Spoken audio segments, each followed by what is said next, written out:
Good evening again, everyone. Welcome again to Christmas Eve. Welcome again to Walled Lake United Methodist. Thank you for being here as we celebrate the arrival of the Christ child into the world. This past fall, we had two ongoing worship series. The first followed a summer series on the gospel in popular culture, and it was titled Back to the Bible. We spent a few weeks looking at the origins of our sacred scriptures and how the biblical canon, that is, the group of books that were selected to become part of the Bible, was assembled. We spent lots of time going through our readings, as we often do, noting how one section of the Bible, or, if you will, one section of the biblical story, transitioned into another. This led to our second series of the fall. It was a smaller series called Faith Journeys. We heard the individual stories of a few church members, and we welcomed a couple of guest preachers who also shared theirs. The place where these two series met was in the collective faith journey that we, as a church, little c and big C, have undertaken. This journey is mirrored in the stories of the Bible, and it is a continuation of the stories in the Bible. That all led us into the season of Advent, during which we have celebrated in turn the gifts of hope, peace, joy, and love. Yesterday morning we spoke of the love which was promised to us through God's miraculous act of creation and through the gift of Jesus Christ. A love born of the covenant we know and share with our Creator God. Covenant is a complex term. It is not one we hear often in Protestant worship. It's our title for tonight. It's something we're going to explore together. A covenant is simply an agreement. It can refer outside the church to legal or economic agreements, or to codes of conduct, such as those in a small group discussion.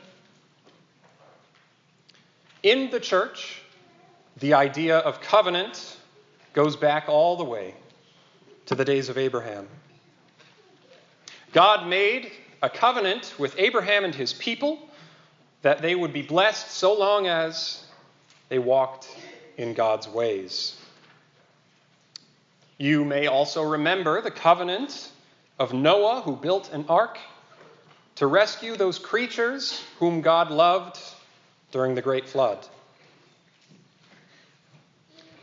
The later Hebrew prophets, such as Isaiah and Jeremiah, built on this idea to prophesy a new covenant, which will be made when the Messiah comes to earth in all of God's glory. At the most basic level, to believe in Jesus Christ is to believe that this new covenant has been fulfilled, not only for the people of Abraham, but for all who believe in him. The story of the Bible and the story of the church is a story of covenants being made, broken, and remade. We seek to fulfill a new covenant in the United Methodist Church by our mission statement, to make disciples of Jesus Christ for the transformation of the world. We do this by our prayers, our presence, our gifts, our witness, and our service. Yet it is not always that simple. And it's not always that easy. We live in a growing world a changing world. A world where increased contact with people different from ourselves and increased access to information, true and false information, has made many of us confused, afraid, and angry. Some have responded to this anger by trying to divide God's children into groups. Some have tried to separate God's children from one another. Some have even responded by targeting God's children with acts of violence and hatred. Racism, terrorism, and anti-Semitism have all reared their ugly heads this year. Christians, Muslims, Jews, Americans of all colors, Latinos, Europeans, Africans, and Arabs, all made in God's image, have all suffered from acts of violence this year. Some will blame other nations or other religions for this violence. Some will blame our own. Some have suggested that remaining divided into groups is the best way to respond or perhaps to make ourselves safe. Some will even suggest that this is what God wishes of us: to be separated, to be angry, to be afraid. Yet this is not what our covenant with God was ever about. It is not what Abraham's covenant with God was ever about. It is not what the Old Testament or the New Testament calls us to do. God's covenant with Israel does not happen because God selects one people over another. God's covenant with Christianity does not happen because God selects one people over another. Covenant is what happens when we decide to listen more closely to the voice of God. This is what the Hebrews of the Old Testament did. This is what marginalized and downtrodden peoples have always done during times of suffering.